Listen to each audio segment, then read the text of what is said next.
Bonjour, bonjour tout le monde. Bienvenue en ce 10 octobre, 10e question du mois, à une réponse par jour pendant le mois d'octobre.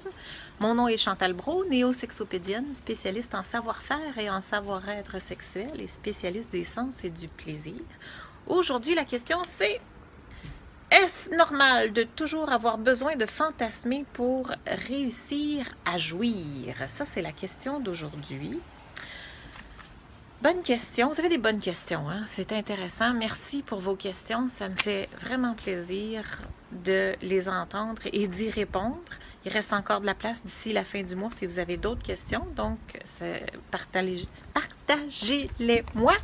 Hein? De la misère avec ma langue un matin. Donc, je vais répondre à la question: est-ce que c'est normal de toujours avoir besoin de fantasmer pour réussir à jouir? Toujours, non. Puis normal, encore là, faisons attention, qu'est-ce que ça veut dire normal? Normal qui ressemble à la majorité, qui est comme tout le monde. Est-ce qu'on a besoin d'être comme tout le monde? On n'a pas besoin d'être normal. Donc, on n'a pas besoin d'être comme tout le monde. On veut savoir, est-ce que c'est quelque chose qui me convient? C'est quelque chose qui me convient pas? Est-ce que je suis bien avec ça? Est-ce que je suis pas bien avec ça? Est-ce qu'on a besoin toujours? Non. De toute façon, c'est pas nécessaire. Ça peut être intéressant parfois de fantasmer pour venir augmenter l'intensité.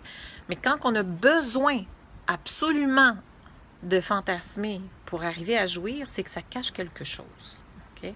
Je vous dirais que pour jouir, ce que l'on a besoin, c'est de vivre l'instant présent, d'apprécier le moment, apprécier ce que l'on vit, ce que l'on fait dans l'instant présent. Si ce n'est pas le cas, posez-vous la question: qu'est-ce que vous n'appréciez pas? Qu'est-ce qui fait que vous n'appréciez pas pour avoir besoin de fantasmer pour jouir? Parce que jouir, c'est perception de ses sens, perception de ce que l'on vit et de ce que l'on ressent. Fait que si on veut utiliser le fantasme pour venir amplifier l'intensité, c'est un outil et non pas une nécessité. OK? Est-ce que ça répond bien à la question? Si c'est pas clair, reposez-moi d'autres questions. Ça va me faire plaisir d'y répondre. Bonjour, bonjour. Bonjour tout le monde. La question de demain, c'est la question de demain, 11.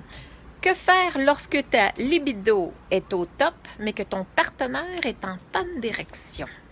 Très intéressant comme question, ça, demain.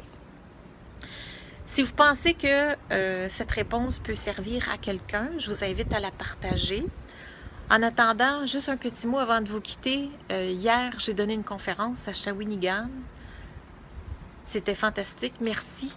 Très, très reconnaissante à la vie de m'offrir l'opportunité d'offrir des conférences comme ça pour partager avec un groupe de femmes absolument fantastique. C'était extraordinaire. Merci. Merci à tous ceux de Shawinigan qui m'écoutent.